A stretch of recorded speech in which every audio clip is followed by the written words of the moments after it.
All right, we're gonna get it started. I think almost everybody's back. So the next session is gonna be basically the summary of the breakouts. So each group, I want to ask one or two of the leaders of each group to come back here and give a 5-minute summary of what was discussed in your group. So we'll start with group one. I don't know who was in group one because so whoever is group one, please come forward. I don't know what are the colors, so I know mine was black. That's it. All right, so we'll start with the first group. Vincent and Alan is going to start discussing each group, 5 minutes, and then we'll wrap it up. And at the end, we'll move on to the panel discussion, and then we'll be here until 5 p.m. At 5 p.m. we end the panel discussion because then we'll have to go and enjoy the reception. And before the reception, we just take a group photo in the atrium. So please, guys. Project? Yeah, I guess. Is this? We'll do the blackboard thing.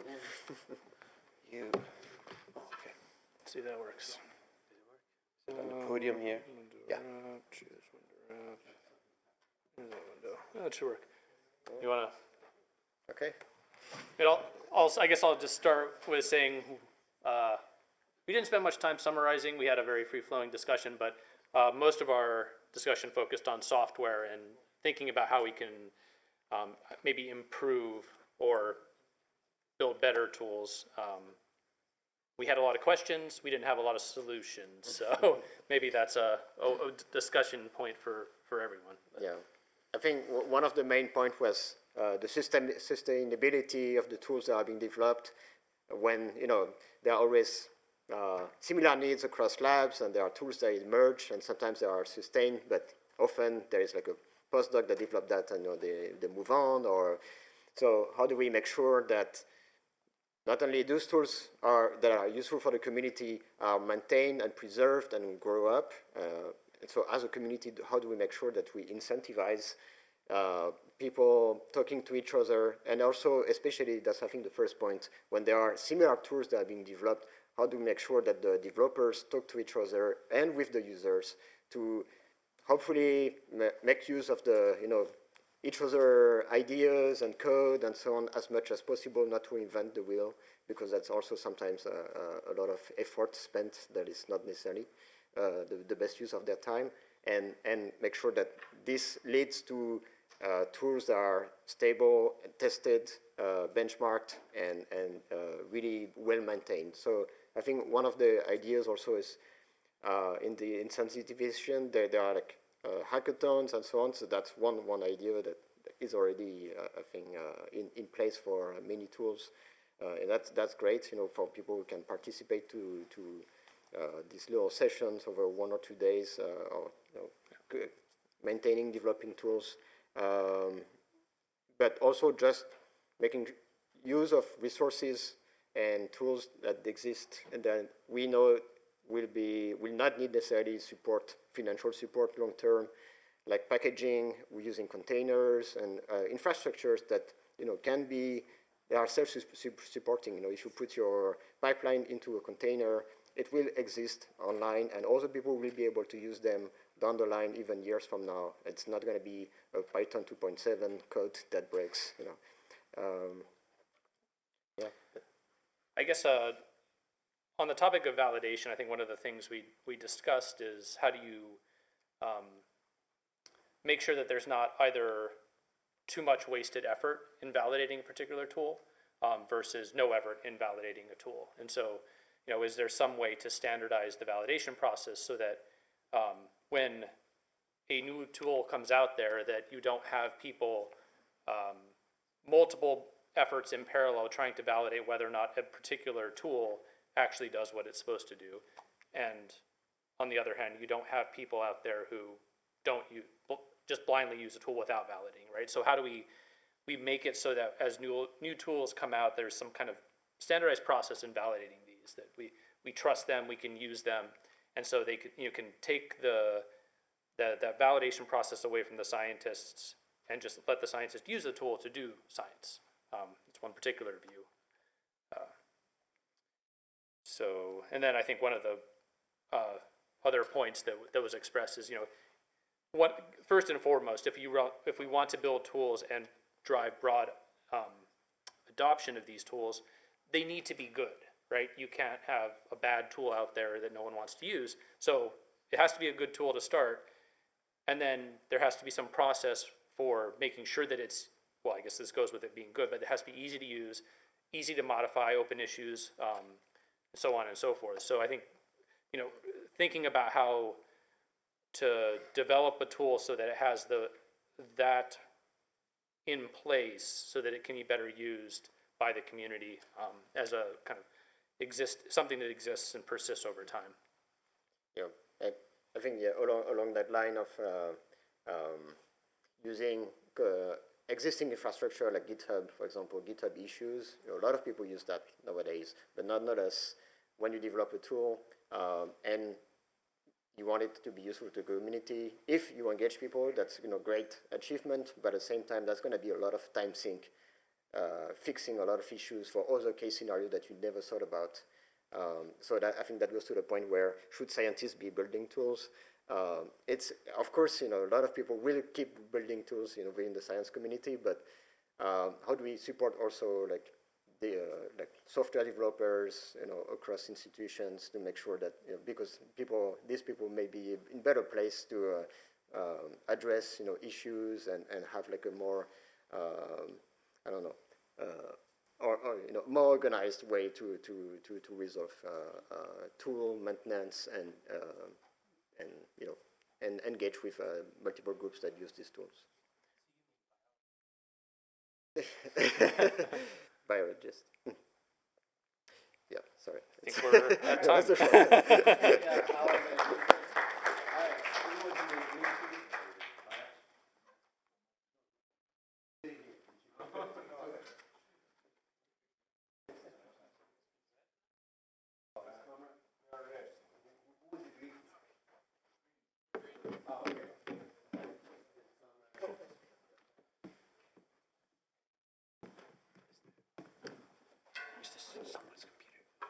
I'm not sure who's.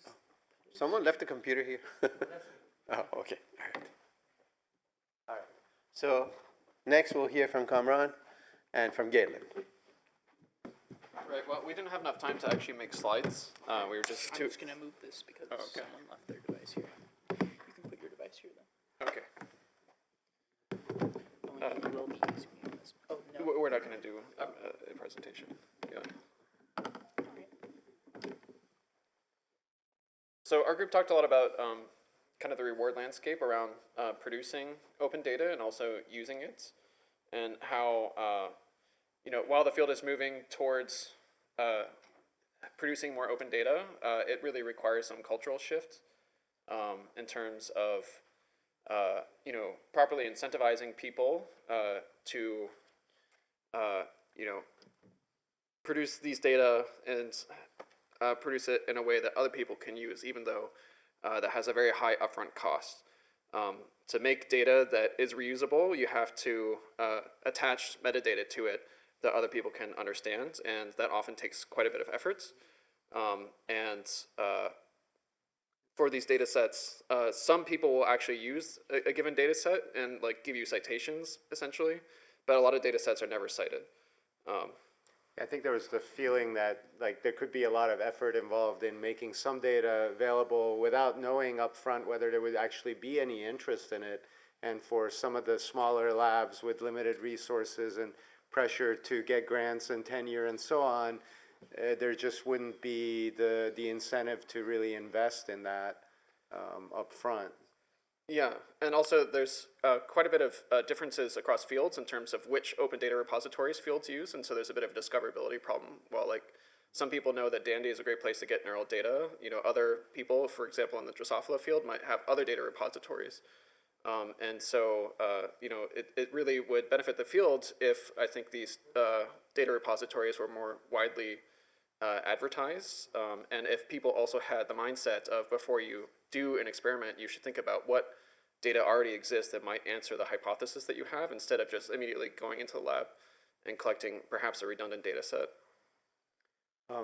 Yeah, in terms of the positivity, like how to overcome some of these obstacles, the feeling was that maybe if we create a culture within labs that sort of promotes data sharing in the same way that like now it's easy to promote, share your GitHub MATLAB code and whatnot on GitHub, that there could be benefits in terms of not worrying about your data backups on that end, and then also making it easy within labs to reproduce findings. So hopefully that maybe by creating, if there was an incentive for labs to create that culture, then hopefully that would self-propagate beyond the lab. Yeah, and we spent quite a bit of time talking about essentially carrots and sticks, and how Dandy is now developing some tools that will allow people to look at their data if they put it in a standardized format. And I think that's also happening at the Allen Institute, where if you produce your data and attach correct metadata to it, you can use off-the-shelf analysis tools that people are developing, anywhere, and that would greatly help experimentalists understand their data better, and close the loop between when you actually produce the data and the next day when you go into the lab, to make sure that you did a good job and you don't need to change anything about the experiment that you just ran.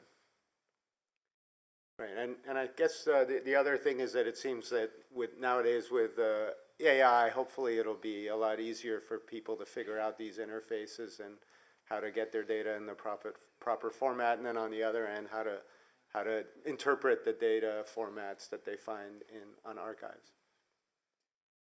Yeah, and Satra also mentioned that even though we have quite a bit of data publicly accessible now, there is still a huge space of data that we need to understand the brain. There's like a whole bunch of different organisms doing a huge variety of tasks, and often we just have these very sparse samples of one organism doing one task and some picture into a set of brain regions that might be involved in that. And so to further the field, we really need to try to get as much data up there as possible, and it's just, it's kind of up to us as a field to change the culture so that more people are willing to do that.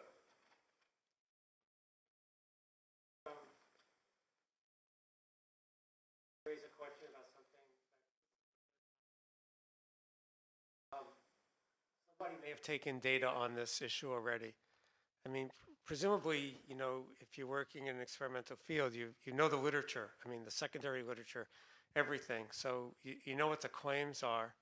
So, and in some sense, what's wrong with repeating an experiment if it's it could boost your own experiment, or it becomes a challenge point.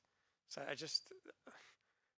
I'm just taking a little bit of umbrage with that remark. I mean, maybe it's actually a good thing if somebody repeats an experiment and it becomes a stepping off point. If it's important, it should be repeated, correct? I mean, I guess, sure, but at the same time, maybe it would be useful then to have the data, to know about the existing data as a point of comparison as well. Like, how robust is it?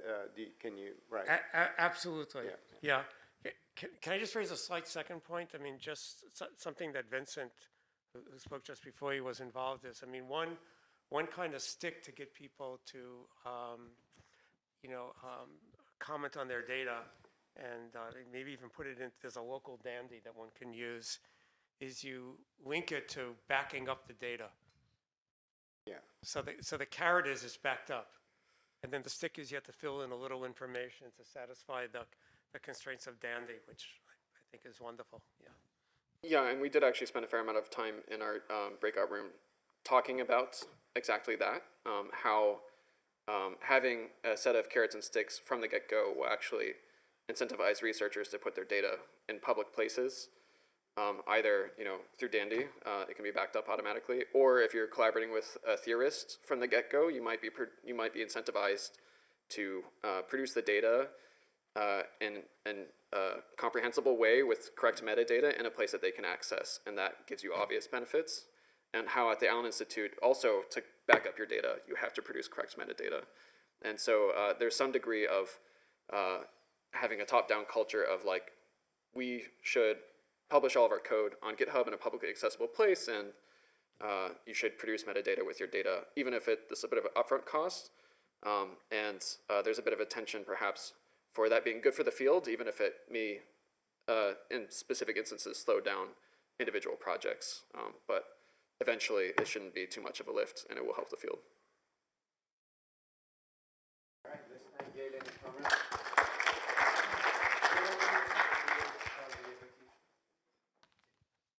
More people.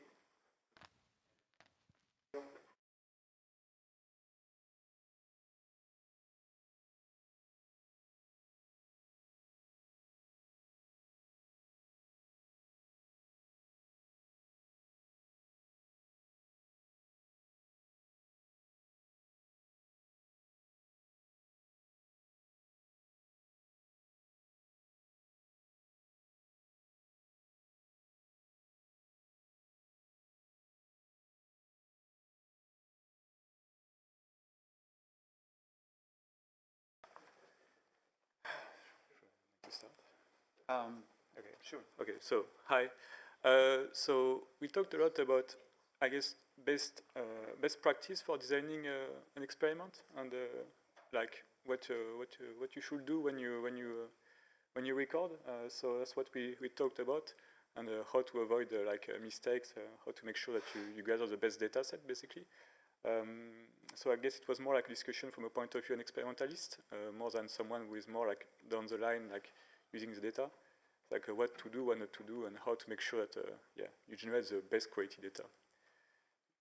Yeah, and I mean, certainly registering all data to something like the Allen Common Coordinate Framework, would be great if everybody did that. We also talked about, I guess as an offshoot of Lily's excellent talk earlier about knowing the environment that the animals interact in. And this is not necessarily, I guess, reported to the degree that one would like, and all the, what's in the freely moving environment, somehow maybe digitizing this environment.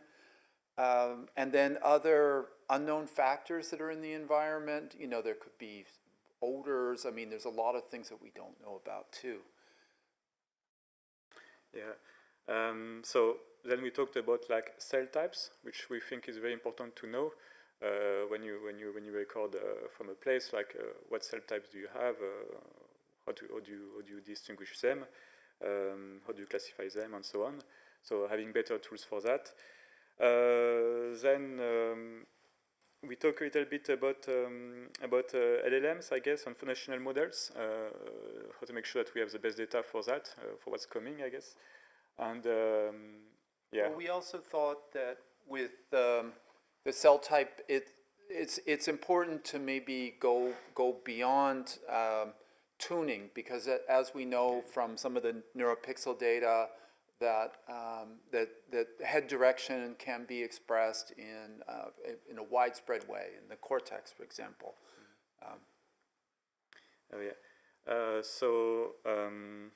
So how to get the right training data for advanced model? How do we control the experiment? We also talk a little bit about the goal of foundational models.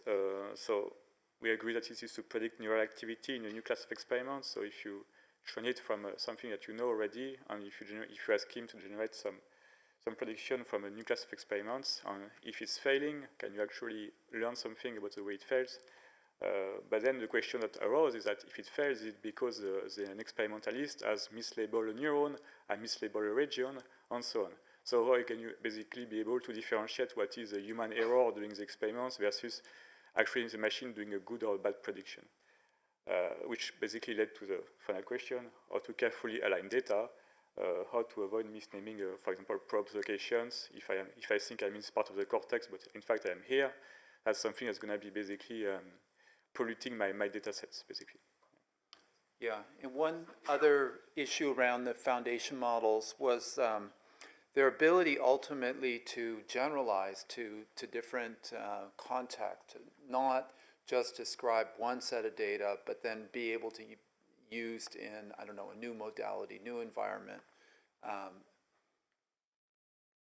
And I think, I guess that's pretty much it. But you know, in general, it would be great if experimentalists could record everything and have it time-locked to neurophysiological data with, I don't know, accurate record keeping, and we could augment the video of the behavior of the animal, just going beyond a few key points or simple movement of head or other factors.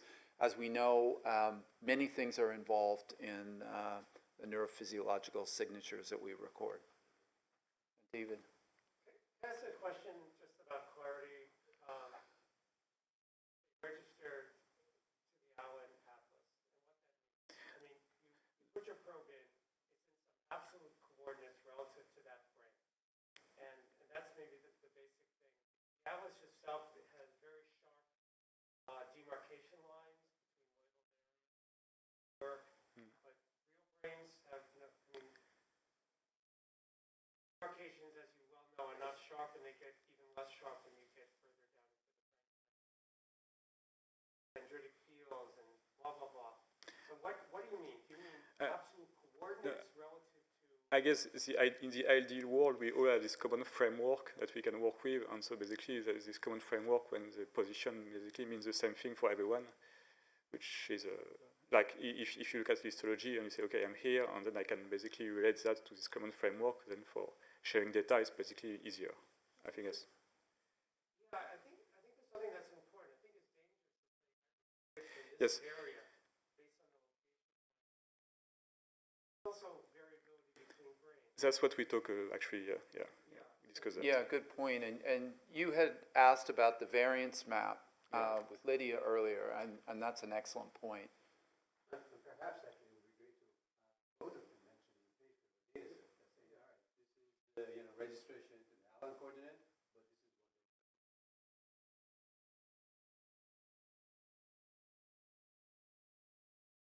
they only then that later they can update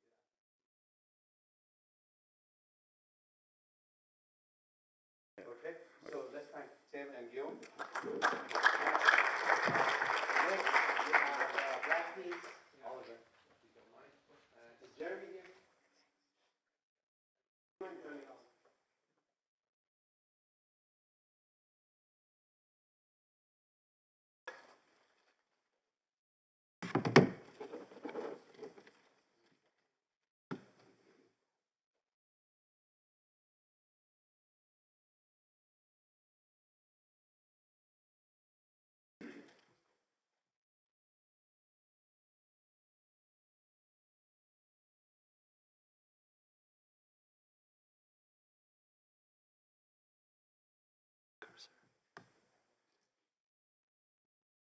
Weird. I see your cursor up there. Yeah.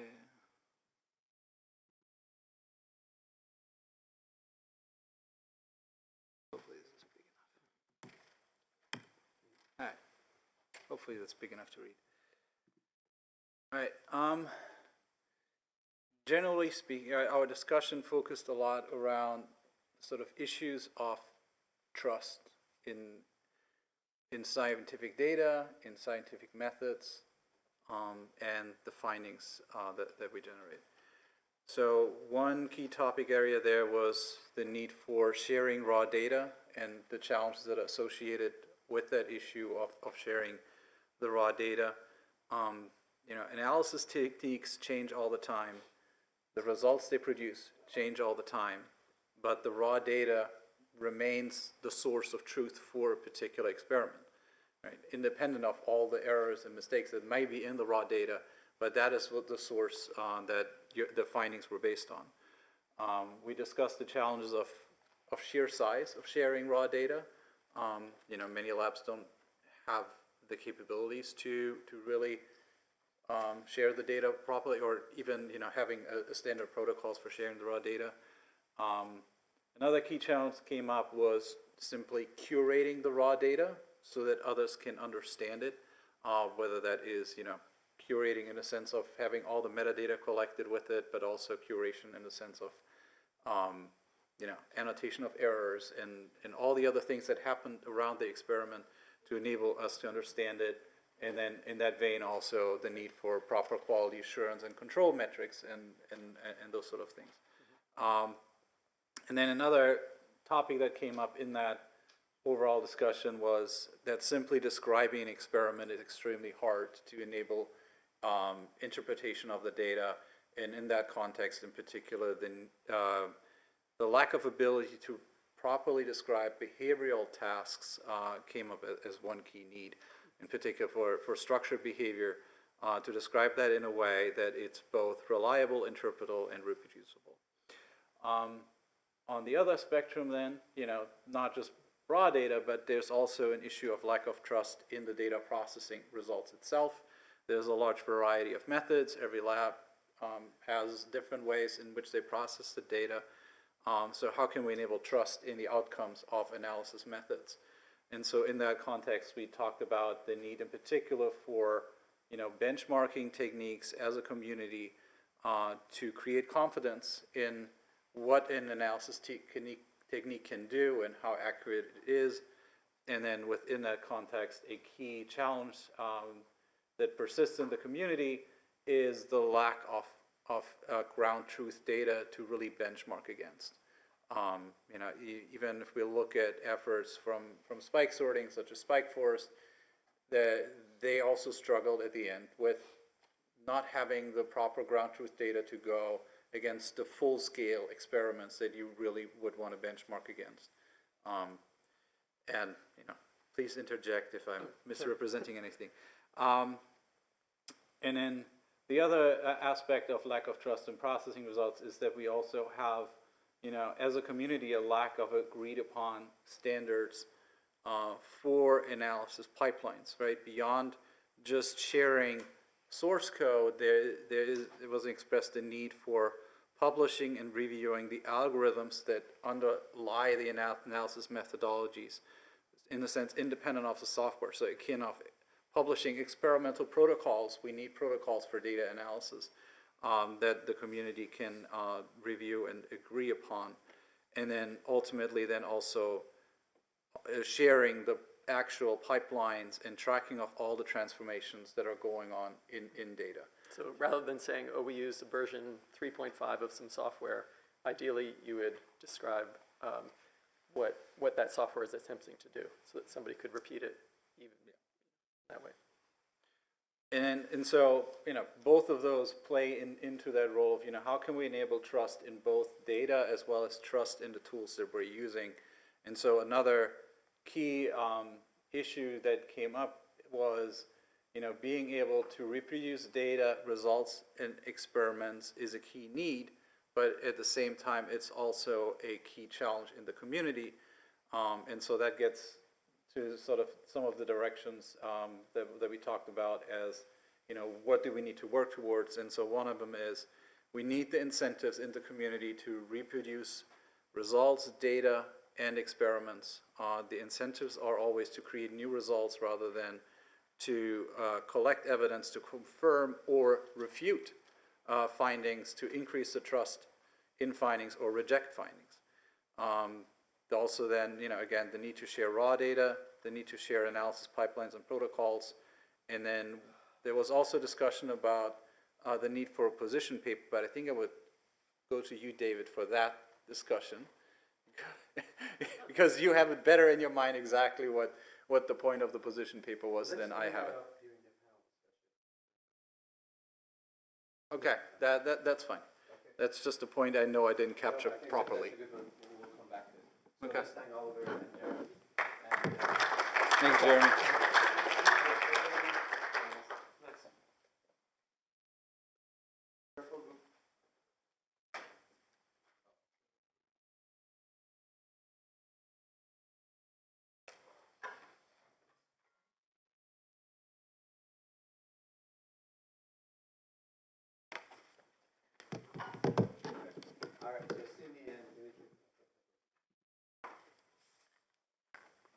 Projecting?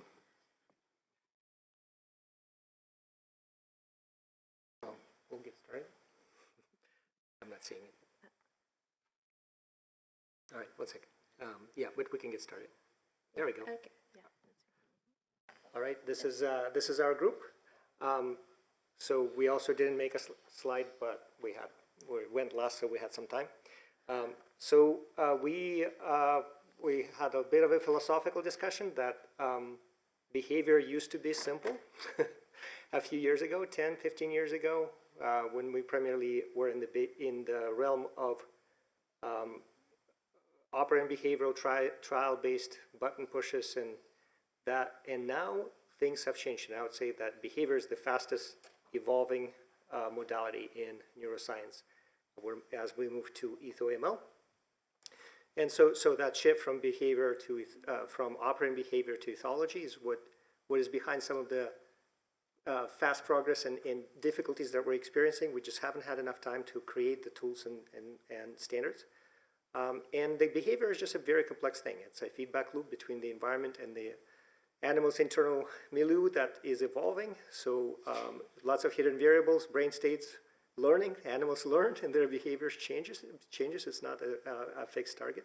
Just the sheer complexity, and we would talk about behavior. I think here we mostly focus on mice, but going from C. elegans to bats to marmosets to, say, patients with disabilities or stroke, or that's a completely different environment, different problem, and different representation. So when we talk about behavior, even for storage or for representing it, is it musculoskeletal activation? Is it so? There's just a lot of different. And then the revolution of machine learning really made it more exciting, but also difficult. That we can now study etho-ML and design, and of course multimodal experiments. So these are some of the difficulties. Going to closed loop experiments, we just started talking about it, but closed loop experiments where we manipulate the stimuli in the environment and as the result of the data analysis in real time, that presents enormous challenges. Yeah, I think we spent a good amount of time griping about how difficult this is. So I think at least it was interesting to see that people kind of agree on what the major pain points or difficulty challenges are. It's not obvious what level of description we would like to have for behavior. I think another team also mentioned this. How do we describe behavior tasks? Are we describing kinematics? Are we describing internal state of the animal? What level of description do we need to capture? We also talked about the lack of standardization in the field, both for behavior and also how behavior is integrated with other modalities, right? So multimodal data integration. And one of the challenges for this is that all these different streams of data that's coming in is happening across many different time scales, right? And so you want to make sure everything is synchronized at, ideally at acquisition, but if not, you can capture it post hoc, realign things post hoc, and that's not a solved problem. And especially for the behavior is hierarchical, so like what level of synchronization do you need? Do you need to know a priori in order to do your experiments? And then another thing we touched upon is that for large collaborations, multimodal data, data size is a challenge, and there's no current good way of kind of dealing with moving vast amounts of big amounts of data across institutes, across labs. In particular, if you're thinking about video data, compression is an issue that many people worry about and have thought about. So, are there standards there that we can adopt from? Yeah, that will help us think about that. Thanks. Yeah. We talked a bit about adopting. So, for example, compression and streaming is a solved problem by YouTube and Netflix, but in science, we're still not very operant with that. In terms of future directions, just because how complex and fast evolving behavior science is, that in the trade-off between standardization, so the attempt to standardize is very difficult, but capturing complete information in an unambiguous way is something we can do. And so maybe emphasizing that first and foremost And a lot of the discussion is so rather standardization versus defining key principles, so that scientists need the freedom to define new experiments. And so common principles for defining the unambiguous and complete descriptions is maybe more valuable than standardization in formats that are fixed. So for collaborative science, this is a big discussion at the NIH NeuroAI meetup was that to address these big problems, do we all need to form bigger groups and with well-supported development teams, or should we emphasize dissemination of standard tools that all labs, small labs can and that's not solved. So maybe some of the problems will be solved by larger teams, and that they can have the freedom to develop more complex, less standardized formats and behaviors and approaches. But well annotated, well captured needs to be a priority. Right. Let's thank Cindy.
So, so because Nima suggested that this idea of this breakout session is thalamus and cortex and back, so I thought that maybe we can think of thalamus as two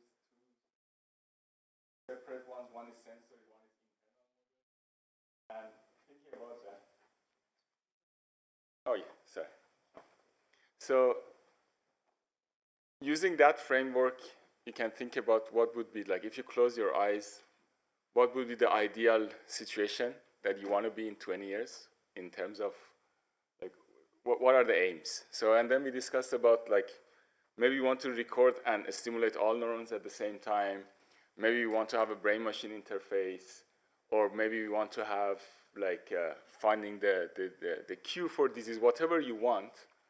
Then you have to think about what type of data you need to share between the labs. If you think in 20 years you want to have, I don't know, all the cell types, the activity, all the cell types. So then we kind of reached to the idea that what are the limitations in. And so we went from this purpose with the discussion of how to integrate and share between labs. So how do you build a structure that favor this sharing of resources and data? And we had a long debate. I think there were two camps about what are the things that you want to standardize across labs to facilitate sharing. And so I think one camp was advocating for consolidating the data, it's like to sort of we fix the variables of how the data is stored, which I think is we agree is important. Another camp was this diversity of behavior across the whole field is actually might be slowing down that integrations because we have as many behaviors as there are labs in some ways. And so we have a debate about maybe a little bit more integration. To favor integration, we have to do one or the other or both. And so that was the questions. And then we discussed the songbird in that context. You want to maybe speak to it? Oh, yeah. So so then we said that let's give an example of songbirds that there are a few labs that they have a standard paradigm, so they can record and use the data, and this data is immediately available for other labs, and they can put it in the model and test. So this is the advantage, to have something that, like, imagine that from my work with David, some data comes out, and then from the Carl lab, they can use that data from the Whisker. So they're having a data that can be used from different labs is super advantageous. But then if you want to standardize the behavior, then we get to this dangerous point that maybe this subset of behavior, let's say for instance head fixation, I always give an example of head fixation for Whisker system, that maybe that's actually not the right way to look at the Whisker system. But we were discussing the rats, like the places. So when people were studying the first, I think the John O'Keefe paper 71 is on the linear, is 1D maze. Then all this interesting data from the 2D maze and even the Nahum's data from the 3D, like the places, that was missing. So if you limit the behavior, then there's a danger that maybe we are working with some kind of subset that is not the right way to do. So then we discuss also limiting the experimental, let's say like acquisition paradigms, but then we also said that. So here we kind of we're going back and forth that maybe it's not a good idea to standardize. Maybe it's a good idea to standardize and fix one model. So basically we kind of just discussed this, like which would be the best way to do it. Fix a behavior and just look at other things, or fix something else and look at the other variables to reduce the variability, yeah. Yeah, so it's probably the case that both approaches are useful. That's why I think the question is which one the field is using, but they probably have fewer consolidations around a single behavior in the community, so maybe there's something that could be developed, that's my opinion. But we also discussed the use of AI to sort of create bridges, and so maybe with a targeted effort, we can collect data across modalities that could facilitate bridging data acquired across labs. So essentially, we talked a lot about what does it mean to share, and maybe it also means sharing a research program across multiple labs. Thank you, Joe. Thank you.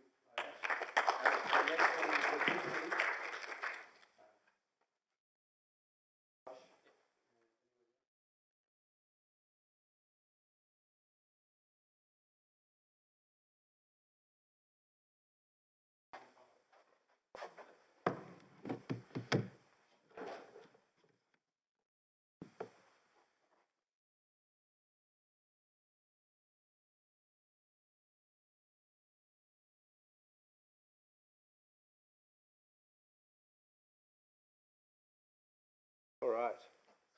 Hi, everyone. So we had quite a diverse group of folks in our session. So we had some people from the Allen that were involved in sort of scaling up electrophysiology.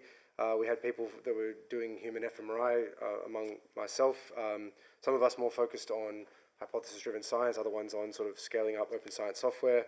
We also had people doing mouse to photon work, some people that were focused on software development, data usage, and then others that were really zoomed out thinking about ontology development. And we even had a program director as well to kind of give us that zoomed out perspective.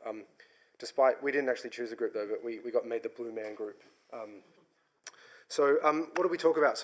We had a really lovely wide-ranging discussion kind of about a lot of the challenges that come from standardization, both in the sort of social aspect, how do you kind of convince people to standardize, overcome that kind of monetary and also time-based barrier that's in front of you. It's a really big cost to actually standardize. I think Alan probably knows this better than most people. So once we got past that, we started thinking a little bit about how we could use the diversity of our group to our advantage and try to think, okay, what are some of the lessons that have been learned from other fields that have gone through standardization type challenges? In human fMRI, where I can speak a little bit more closely than in genomics, we had some really sort of fairly public challenges back in the early 2000s where people may have done some sort of fun experiments where they got people to go in a scanner and drink a Coke or a Pepsi and then claim they'd found the part of the brain that was the Coke region or the Pepsi region or something like this. Lots of fun experiments, but, very publicly easy to kind of to push on. And some of the things that we really had to grapple with, big statistical challenges, but also reproducibility issues, right? One group would have a particular experiment, the other group would run the same experiment, different scanners, completely different results. Or even worse, they would have the same data and they would run their methods and they'd get different results.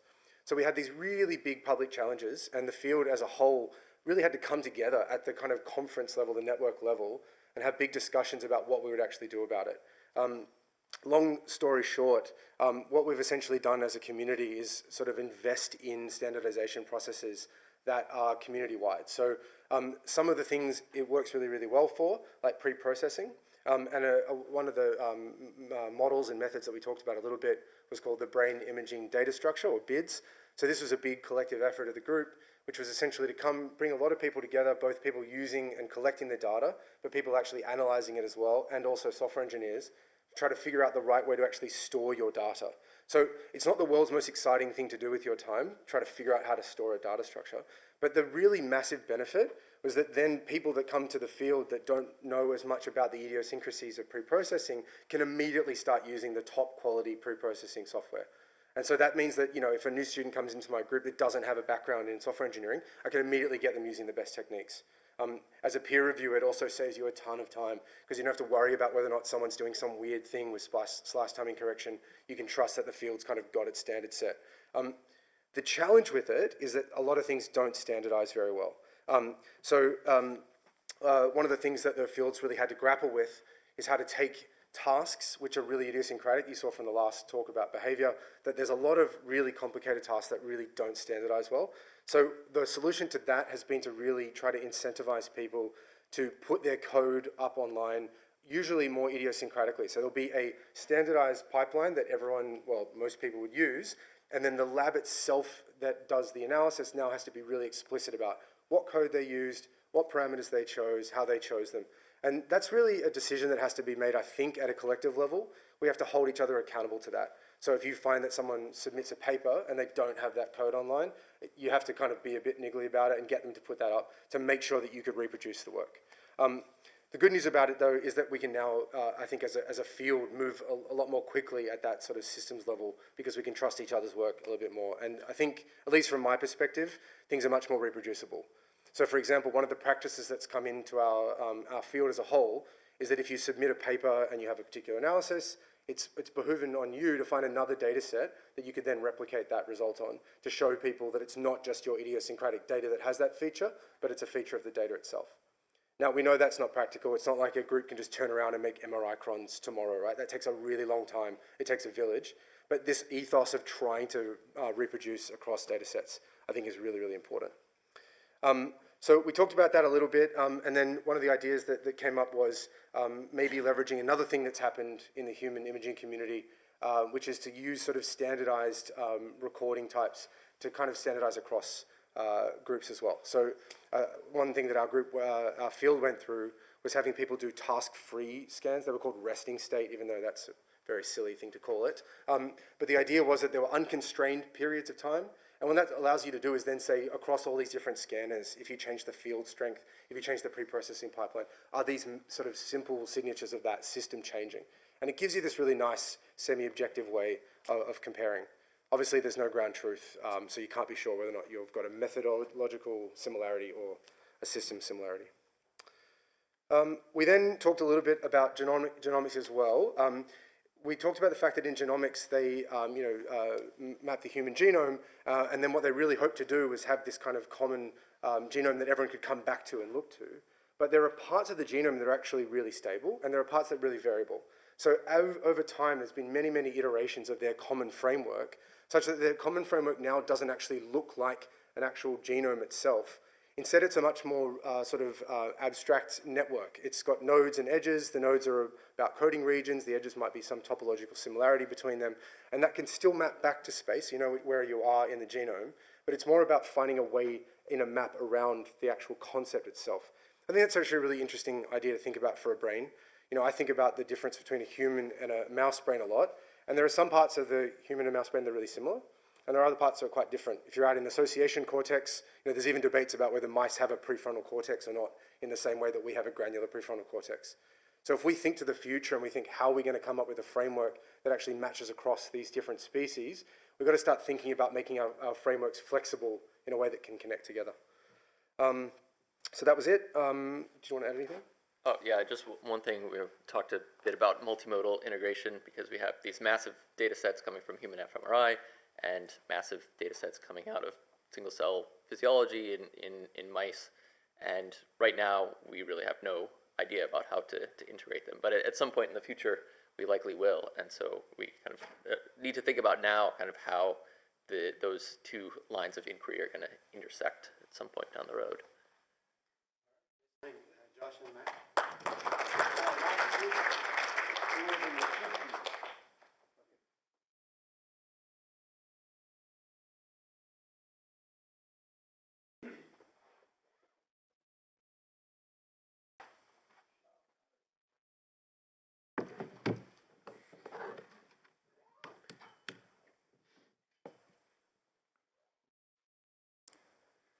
All right. Hi there. So we're Group Pink, and a number of our group participants were computational modelers, and so one of our the focuses of our breakout was how do we improve the quality of the data that's being shared so that it can be reused easily and effectively by anyone else down the road. And ultimately, we realized that this is both a social and a technical problem, but it is perhaps more strongly a sociological problem and a cultural problem. And if there are errors or idiosyncrasies within the data sets, how does someone who's trying to reuse the data sets ask questions of the original experimentalists? How do we improve the quality, how do we improve the documentation around the data so that those questions might not need to be asked? We brainstormed different ways of how to resolve this. Perhaps the experimentalists could provide simple notebooks on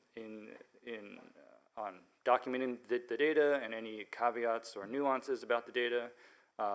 They might also provide reproducible environments with the notebooks so that it's easy to access and easy to load.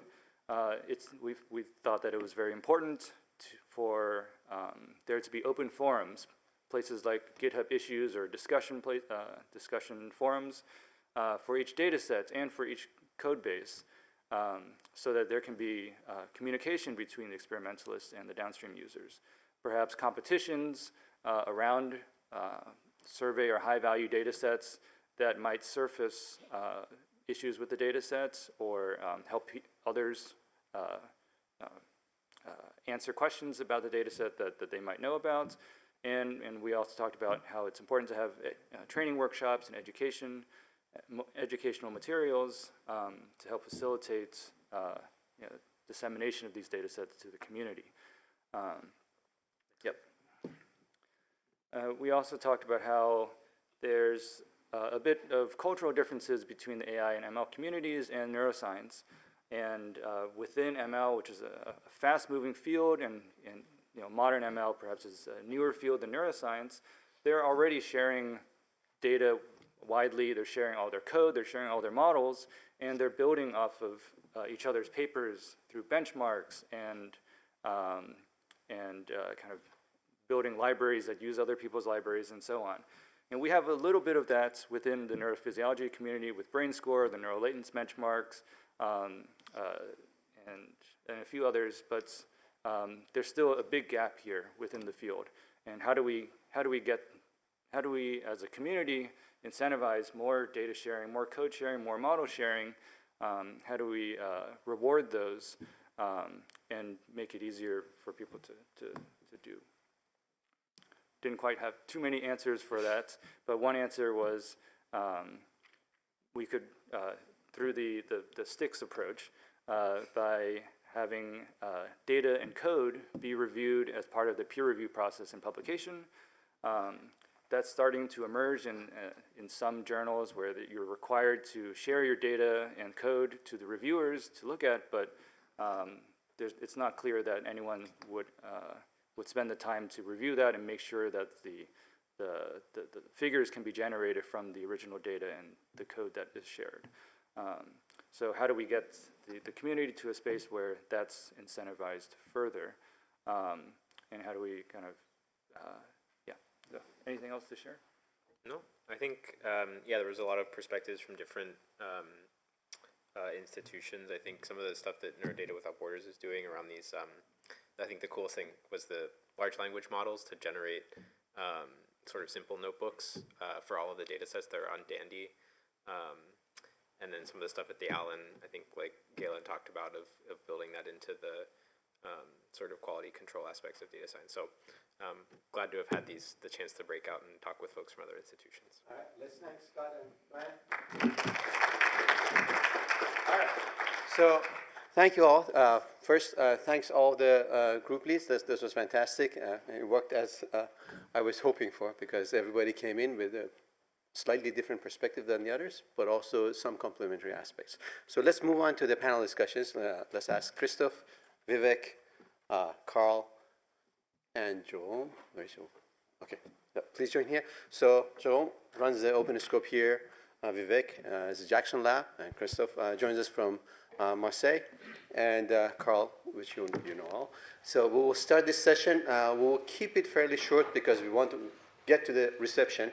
We'll start with each of them with having like a 5-minute description of they can boil down the ideas and the perspective, and then after that we'll try to end it at 5:15, no later than 5:15, and move to the reception because we have to be out of the building by 6:10. So, Carl, please. So, can you tell me a little bit about, narrow it down a bit, or just keep it very broad? Yeah. You know, your perspective. Okay. So my perspective about, okay, so maybe just kind of continuing on some of the themes that were discussed earlier, right? So let's think about multimodal data that might get us to some kind of a modeling effort, whatever that might look. Let's say a foundation model for neural activity. You know, what I think one important question we should ask ourselves really, what would those models actually teach us, right? What are the goals for the model?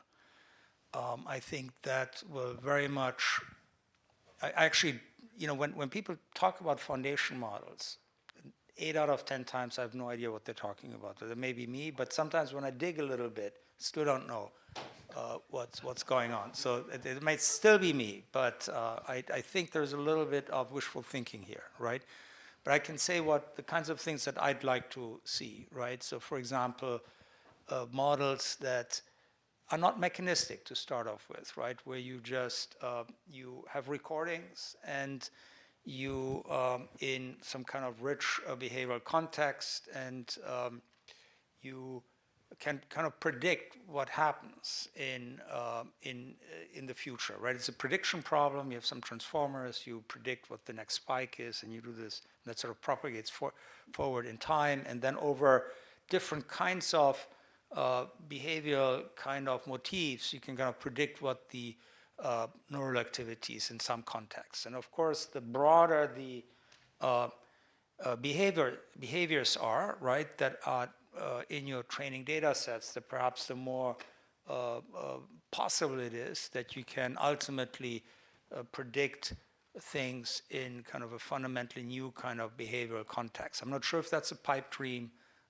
but it's probably worth trying.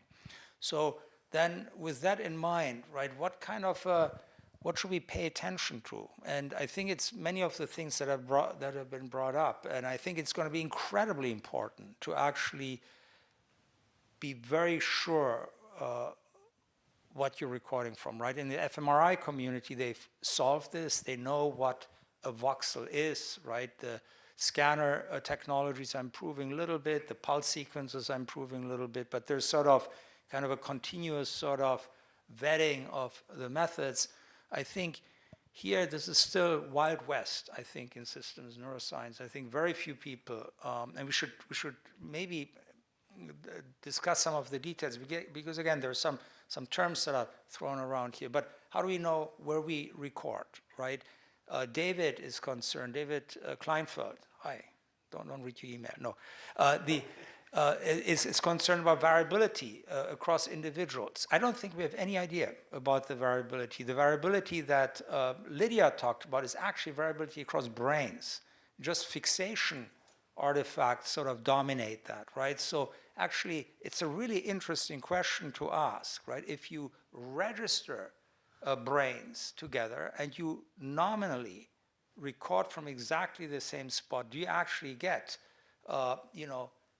very similar physiological responses? And there are places like particular retinoatomic locations, for example, in the LGN or in the visual cortex, or maybe head direction cells in the thalamus, where you can actually test that because you have very small, discrete structures with distinct responses. So is each brain actually different or similar enough in isogenic animals that just by morphing one brain on a standardized brain and localizing the electrodes, we actually record from the same circuit from a functional perspective? I think it's something that we should take seriously and someone should be doing.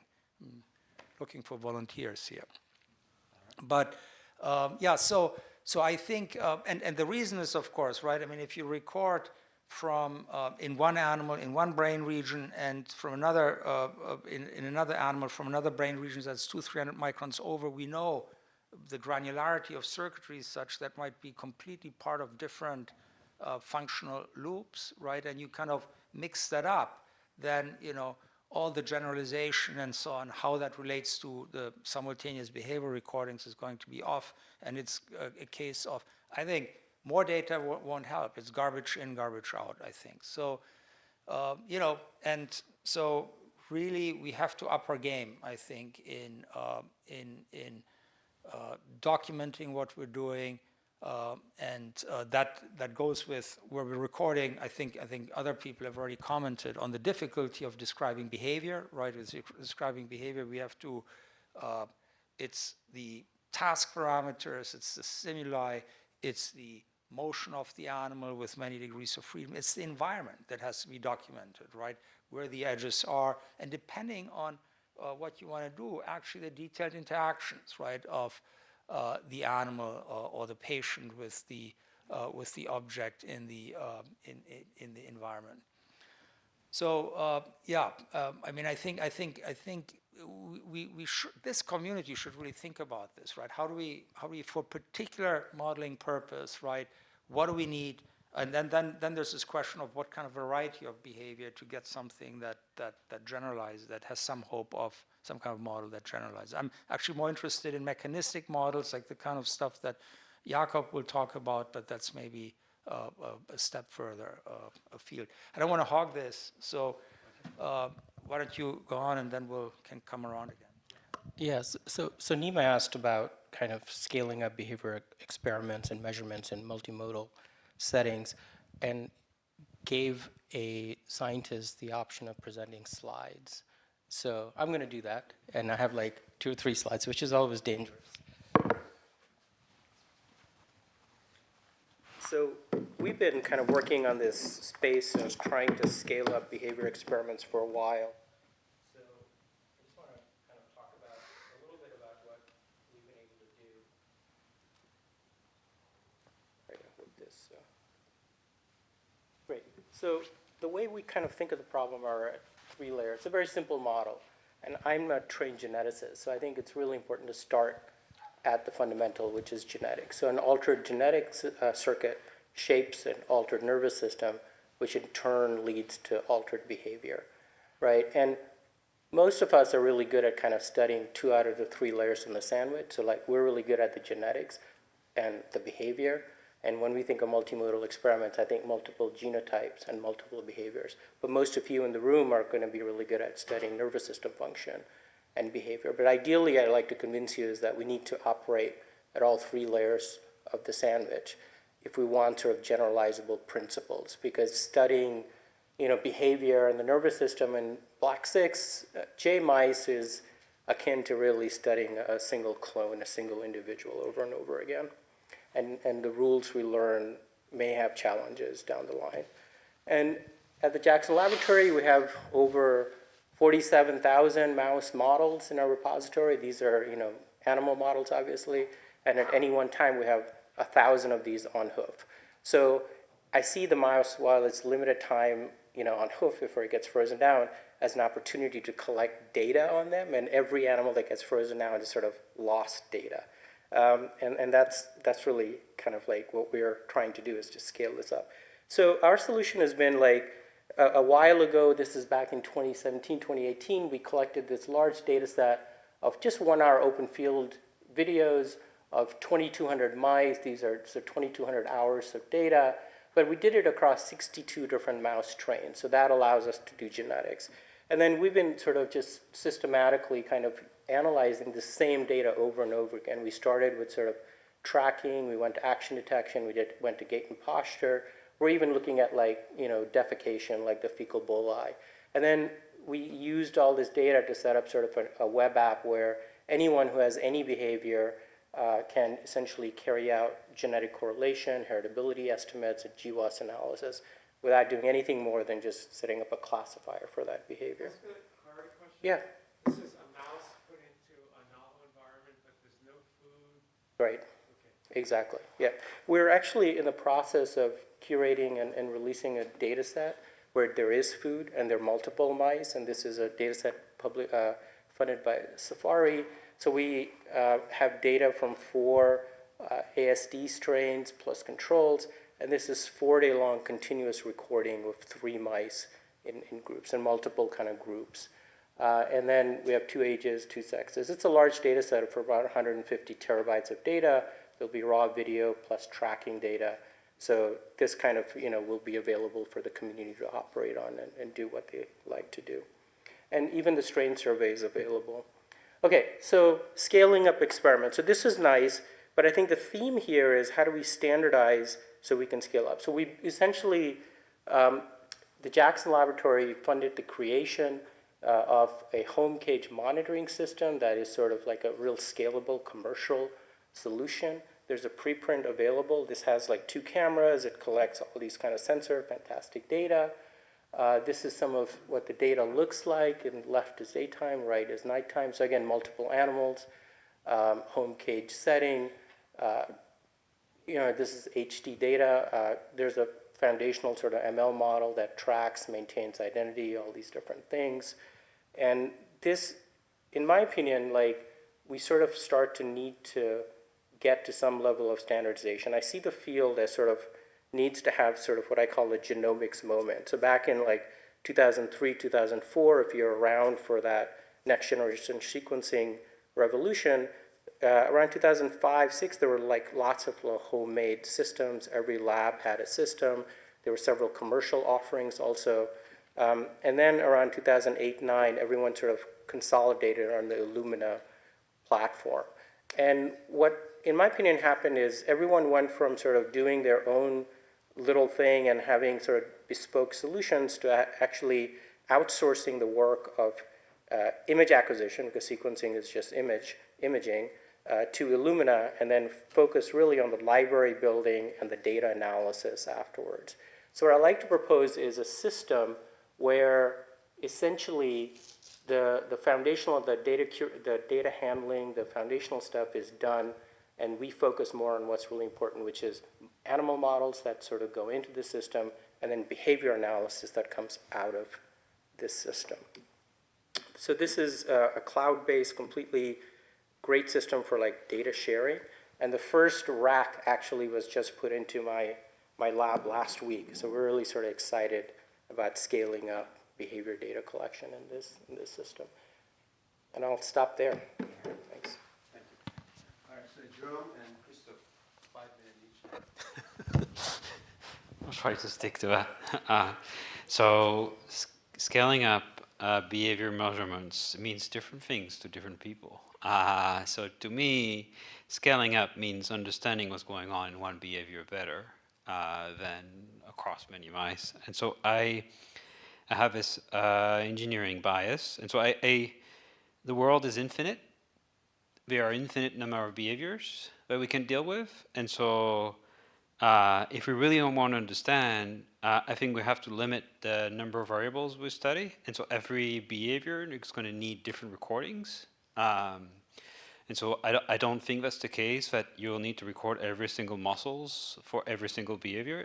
Some of it might be relevant. I think the brain is probably doing dimensionality increase and then select the relevant, through embedding, so the relevant variables. So I see a future where labs collaborate to share research programs around a selected subset of behaviors that are impactful to the field, and we scale up behavior measurements in a way like we measure the right variables. So that will be all of the limbs involved, the behavior output, and the cell types and modalities involved, because brain organ is an integrative organ. So you need to measure the number of variables that are relevant to execute that task. And so I think the challenge is if we try to tackle too many behaviors, we have an endless pursuit.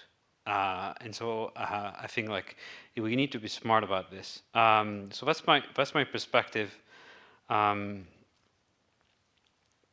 so eventually, I think that can only emerge through social engineering and community efforts, which is what we've been trying to work on. And the social carrot, the social stick.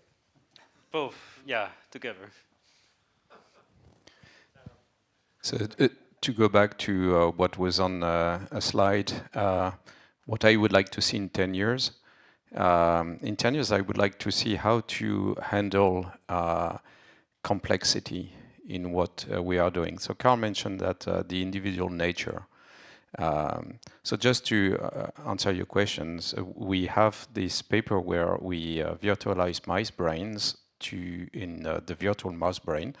So we created avatars of these mice brains, and we demonstrated that in silico, the best predictor of the whole brain dynamics of an animal, it's its own connectome, which means that there is individuality here that is core to explain the dynamics of the brain. So averaging can give you some idea, but it won't explain to you what you see in a given animal. So in human, I mean, this is what I think that what we do is antithetic to biology.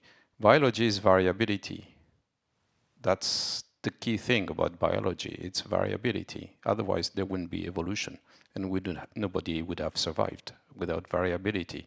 So in humans, when you do, if you're an MD, you know that one given individual is not the same as another individual.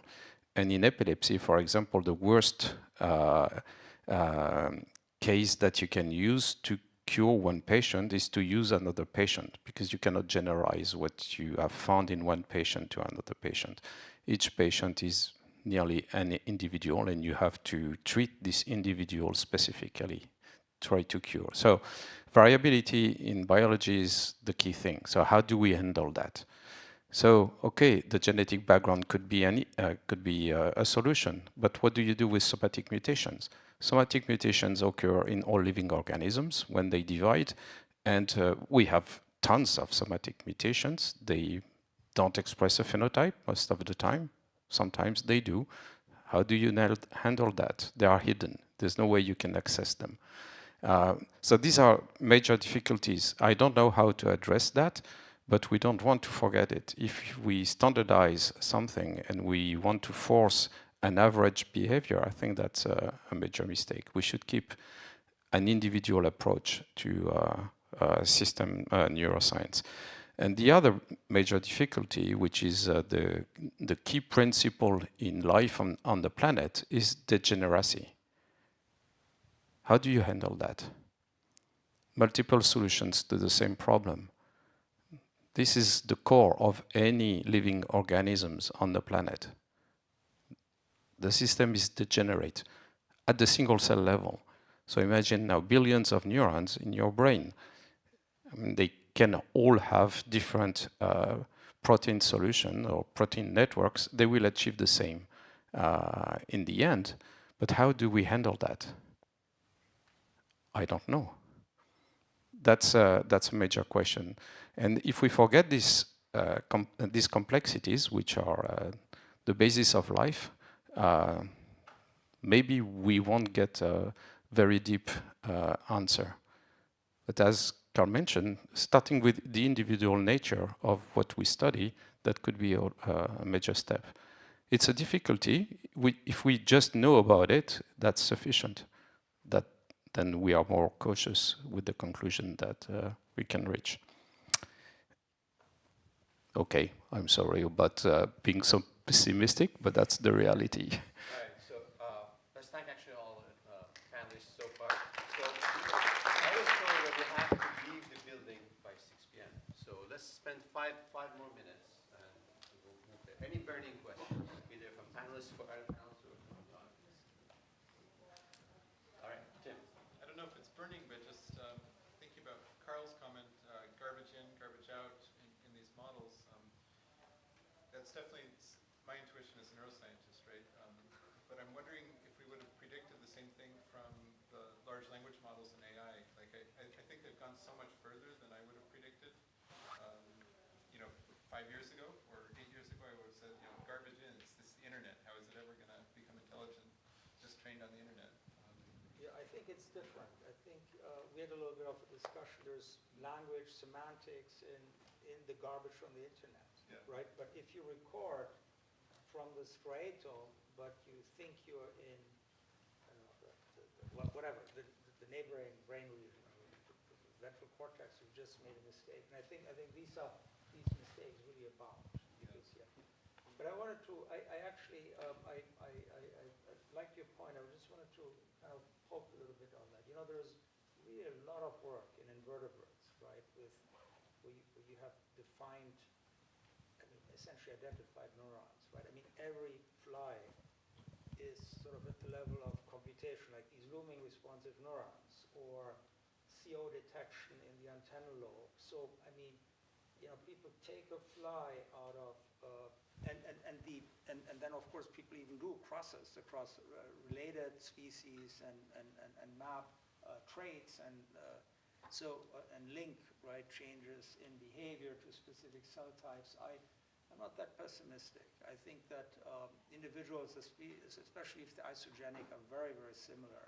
And I think the circuits also, if you do a retrograde experiment, right, from the visual cortex, you really the same kinds of tracing experiments, the same kind of stuff lights up. So it's not like new pathways develop or something like that. So I think the differences will be more subtle.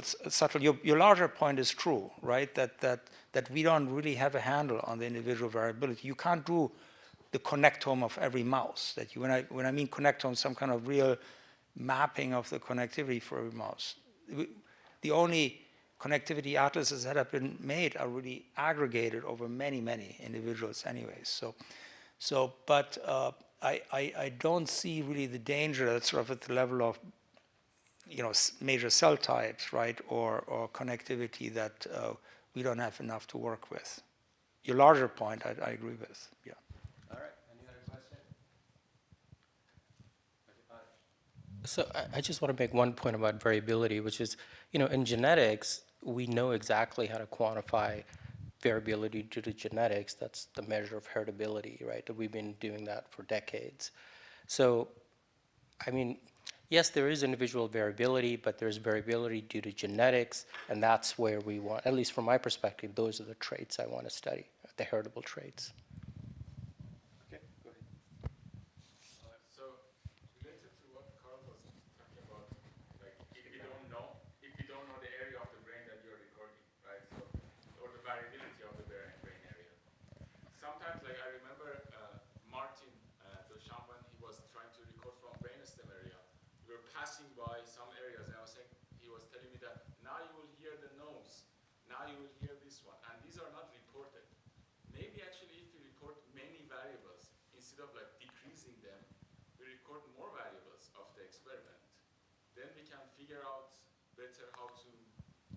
Totally, yeah. When I say you have to document where you record, that's part of it, right? When people go through the hippocampus, there's this inversion of the LFP.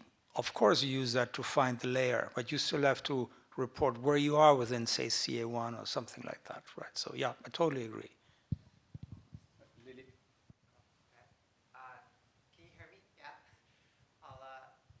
I really like the point about diversity and like variability, and like that's a fundamental part of biology. I saw that it was brought up in a few of the breakout sessions, and that's what I see when I close my eyes. In like 10 to 20 years, I'd really like us to move beyond just mice or flies, like to see the whole range of animals and behaviors.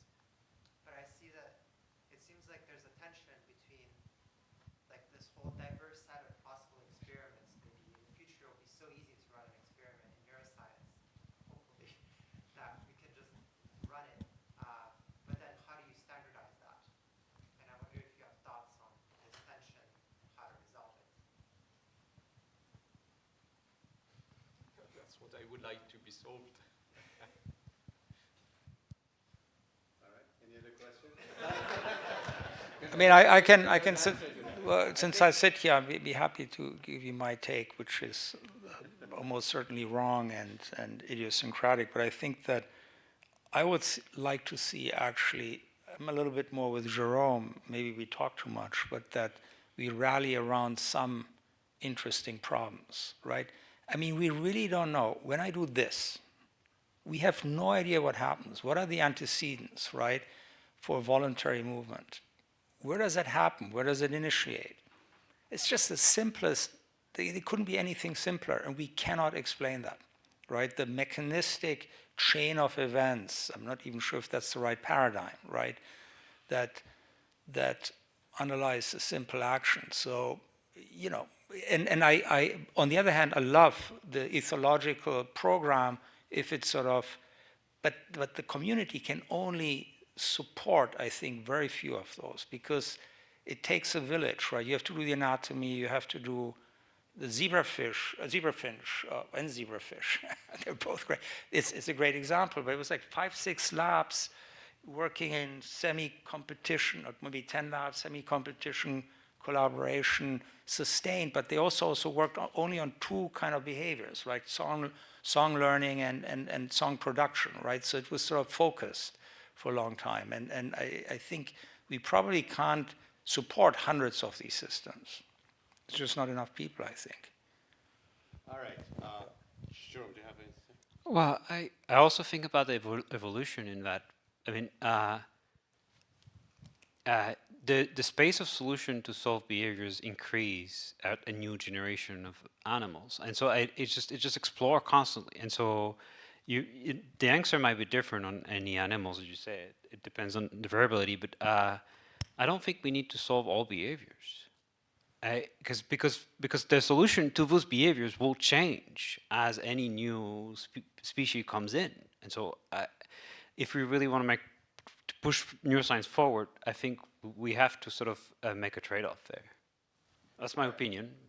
Let's move this to the reception, because we'll never solve this tonight. So, all right, let's thank everybody.